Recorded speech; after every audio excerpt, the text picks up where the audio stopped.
welcome to A Web of Stories. My name is Melinda, and today I thought I would do something a little different. We're in November here, and we're getting to the point of year where a lot of book clubs, depending on how you set up your book club, a lot of book clubs are getting close to the time where they choose what they're going to read for the following year. And as I've said in earlier videos, I am a big book club person. I love book clubs. I'm in several book clubs, and I have been for a long time. So I wanted to share today 5 recommendations for book clubs that might be under the radar or things that you might not consider. There's certain books that kind of show up all the time in book clubs. For example, The 13th Tale by Diane Setterfield, I have read in 3 different book clubs. And I'm not suggesting it here because I'm pretty sure if you're in a book club, you've already read it in yours. So I'm going to choose 5 books that I've all done these in at least one book club or one book club-like situation. So I know that they're good books that can be discussed well. They're not books that are perfect, and if issues had come up or anything like that, I'll kind of share what people thought. But in my personal experience, it's always good to have 1 or 2 people who don't like the book in the discussion because it keeps the discussion going. So anyway, let's get started. As I said, I have read The 13th Tale in 3 different book clubs, and that has been sort of the record. That record is about to be tied because in the past 12 months, I've read this book twice in 2 different book clubs, and I just found out that I'll be reading it again in another book club in February. And that is Two Old Women, an Alaskan Legend of Betrayal, Courage, and Survival by Velma Wallis. I had not heard of this book before, maybe, last year I had not heard of it. This is a short book. It's small, it's thin. It also has, you can't really see it, but there are pictures in it, so it's even smaller than you think, and the print is big. So this is a really quick read. It's a good book for winter because it's set in the winter. It's about, and it is an Alaskan legend that's Velma Wallis's retelling. It follows an Athabascan tribe. If any of you watch Life Below Zero, Rico DeWild is an Athabascan, but an Athabascan tribe that is on hard times and winter is coming, and they realize that they're going to really have to struggle. And in this tribe, there are 2 older women who aren't contributing much. They don't help with things, and they aren't very pleasant people. And the tribe makes the very difficult decision, and they do struggle with this decision, to leave these 2 women behind, to face the elements and basically to die so that the rest of the tribe can survive. These 2 old women are obviously not happy with that decision, and they decide they're not going to just give up. These 2 women don't actually even like each other. I kind of think of them as the Grace and Frankie of the Arctic, but they basically decide that this is not going to be their fate, and this book is about what they do about it. I loved this book. It's a great book for discussion, and it's an easy book. If you were to ever do this book in a book club, the one thing I would suggest is that you want your discussion questions to be very detailed, very direct. The first time we did it, I led the discussion, and I had sort of general, discussion questions about it, and the discussion kind of faltered a little bit.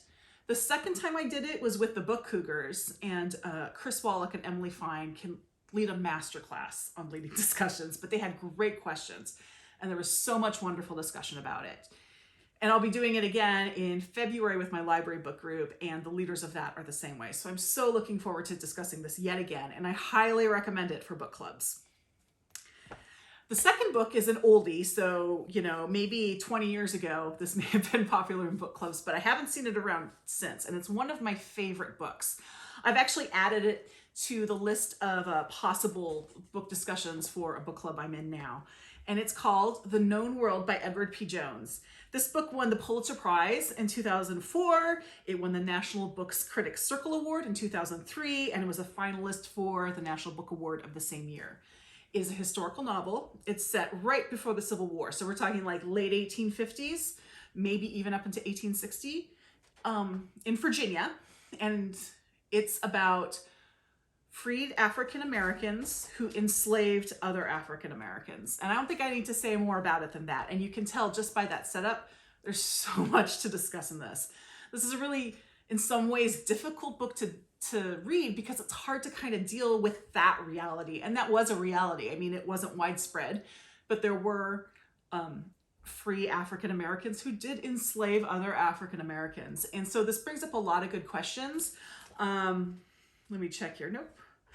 This is a paperback book. I wanted to see if there's a reader's guide. There isn't, but I'm sure that newer copies of it or even online, you could find really good discussion guides about it. But I don't think you really need it because this book, the questions kind of that you want, things you want to discuss jump out with you. I think the last time I did this in a book club was in the mid 2000s, so like 2005, 2006. So I don't remember a lot of the details of that discussion, but I do remember that it was a very good discussion and people generally really liked this book. So the third book is one that I read just this past June, and it is, I got to get the title right here, Life as a Unicorn, A Journey from Shame to Pride and Everything in Between by Amrou Al-Kadhi.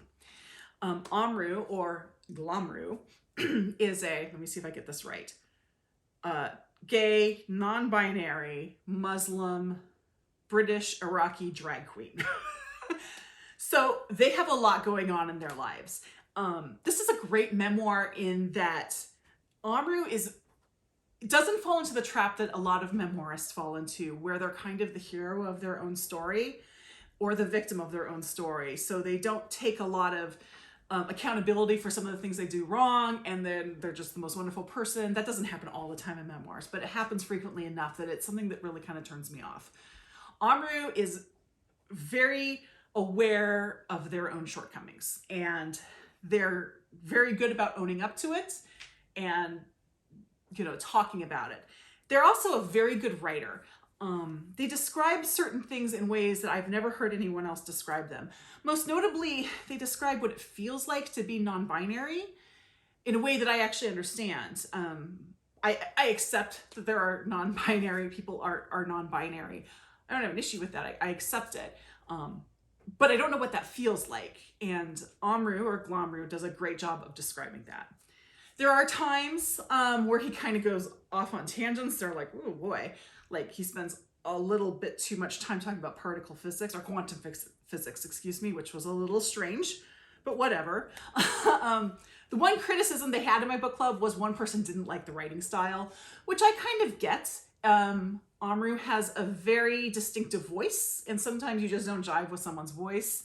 He also has some little gimmicky things, which I think an editor should have taken care of, even, you know, limited it or got them to kind of deal with it. But it would be cases where Amrou would be talking about someone who had been in their past or their lives, and they would say, well, let's call him this, or we're going to call him that. And that got to be a little bit annoying for me. But otherwise, I found this a really informative and good book to read. And it's one that I think more people should read because it's really an eye-opening one. You can also go online and look for Denim. That's their drag queen group. They have a music video out. For that book club, we did play the music video, which was a lot of fun, but that's a good one. Okay, then another one, which was for the same book club, which was my Marginalized Writers book club that we did within the last year, was I Am Not Your Perfect Mexican Daughter by Erika Sánchez. This is a young adult book about a girl who is, I believe she was born in the United States, but her parents are undocumented, and her older sister has just been tragically killed. So she's dealing with a lot of things. She's dealing with grief. She's dealing with living in sort of the undocumented world, even though she may not be undocumented, because I honestly can't remember if she's undocumented or if she's a dreamer. But living in that world, and also being a teenager and teenage girl sort of things. So there's a lot in this book to kind of go through. I enjoyed it. Most of our book group enjoyed it. We did have one person who just didn't like the main character, which I get. It's young adults, and especially if you have young adult children, as this person did, you might be you might see those young adult characters through different lenses, and I totally understand that. The other thing about this book is that there are sections where they'll go into Spanish, and there isn't a translation. But if you read it on an e-reader, you can usually like tap on the Spanish part and it will give you a translation. So that's a little tip if you choose to read that. And finally, I'm going to go for a book that's kind of timely. I actually read this in 2017, not in a book club, but our town did a community read of this book, and then they had discussions about it. And I read it in 2017 for those discussions, and I found it very interesting. And right now it is also very timely, and it is called The Other Wes Moore by Wes Moore. There are two Wes Moores, obviously, in the stories. You could probably tell. I'm going to refer to one as the subject and one as the author, just for kind of clarification. So the basis of this is the author, when he was younger, was featured in a newspaper article about some accomplishment that he did. And in that same newspaper, you go back a couple pages, there's like a crime report thing, and they talk about an incident. And involved in this incident was someone named Wes Moore. And the author thought this was really interesting. So he went in to find out more about this other Wes Moore, and found out that they were about the same age. They grew up just blocks away from each other, and they came from very similar backgrounds, but they have gone very different ways. And so it's a memoir where it's of both himself and then of this other Wes Moore, and he looks at the choices that were made and the things that happened that led them to go on such different paths. And when I say different paths, and why it is so timely now, Wes Moore, the subject, is currently in prison, a life sentence for murder. Wes Moore, the author, if you're in the United States, you probably know this. If not, this is what happened. He was just elected the first African-American governor of the state of Maryland. So very different directions, and that's why it is so timely. I will tell you, I looked back at Goodreads, and when I read this in 2017, I gave it 3 stars, and I didn't leave a review, so I don't know why I gave it 3 stars. I don't remember having any issues with this book. I remember there being great discussions about it, but 3 stars. Now, I have said in other videos that ratings are very unreliable, and what is 3 stars to one person means something else to someone else, and even yourself over time that may change. I've put this again on a list for my marginalized authors group, so we may read it again in the future, and then I can look at it again and see. I don't remember anything that I didn't like about it, but the story has really stuck with me. So again, my five suggestions, if you're looking for under the radar but very discussable book clubs for this coming year, are 2 Old Women, An Alaska Legend of Betrayal, Courage, and Survival by Velma Wallis, The Known World by Edward P. Jones, Life as a Unicorn, A Journey from Shame to Pride and Everything in Between by Amrou Al-Kadhi, I Am Not Your Perfect Mexican Daughter by Erika L. Sánchez, and The Other Wes Moore by Wes Moore. If you decide to do any of these with your book club, I'd love to hear how it goes. And also, if you have any book club suggestions, I'm always game for those. I especially like books by marginalized authors, but I will take any suggestion of a book that you found really discussable. As I said, I have lots of book clubs. There's always a place for another book. So if you have book club suggestions, please leave a comment and let me know. Thank you so much, and I will see you in the next video.